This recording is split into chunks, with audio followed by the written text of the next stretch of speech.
My name is Dr. Anthony Levatino. I'm a practicing obstetrician-gynecologist, and I've performed over 1,200 abortions. Today I'm going to describe a third trimester induced abortion, which is performed at 25 weeks to term. At this point, the baby is almost fully developed and viable, meaning he or she could survive outside the womb if the mother were to go into labor prematurely. Because the baby is so large and developed, this procedure takes 3 or 4 days to complete. On day 1, the abortionist uses a large needle to inject a drug called digoxin. Digoxin is generally used to treat heart problems, but a high enough dosage of digoxin will cause fatal cardiac arrest. The abortionist inserts the needle with the digoxin through the woman's abdomen or through her vagina and into the baby, targeting either the head, torso, or heart. The baby will feel it. Babies at this stage feel pain. When the needle pierces the baby's body and the digoxin takes effect, the life of the baby will end.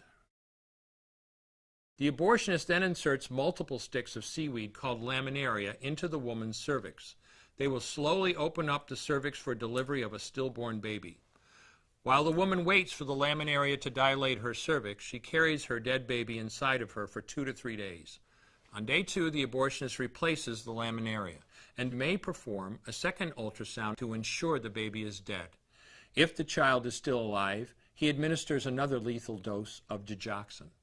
The woman then goes back to where she is staying while her cervix continues to dilate. If she goes into labor and is unable to make it to the clinic in time, she will give birth at home or in a hotel. In this case, she may be advised to deliver her baby into a bathroom toilet.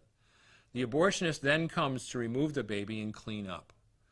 If she can make it to the clinic, she will do so during her severest contractions and deliver her dead son or daughter.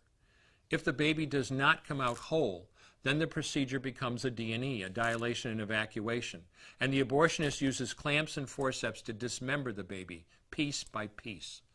Once the placenta and all the body parts have been removed, the abortion is complete. Late-term abortions have a high risk of hemorrhage, lacerations, and uterine perforations, as well as a risk of maternal death. Future pregnancies are also at a greater risk for loss or premature delivery due to abortion-related trauma and injury to the cervix. As I mentioned at the beginning, I'm Dr. Anthony Levatino, and in the early part of my career as an OBGYN, I performed over 1,200 abortions. One day, after completing one of those abortions, I looked at the remains of a preborn child whose life I had ended, and all I could see was someone's son or daughter. I came to realize that killing a baby at any stage of pregnancy for any reason is wrong. I want you to know today, no matter where you're at or what you've done, you can change. Make a decision today to protect the preborn. Thank you for your time. I will no longer do any more abortions.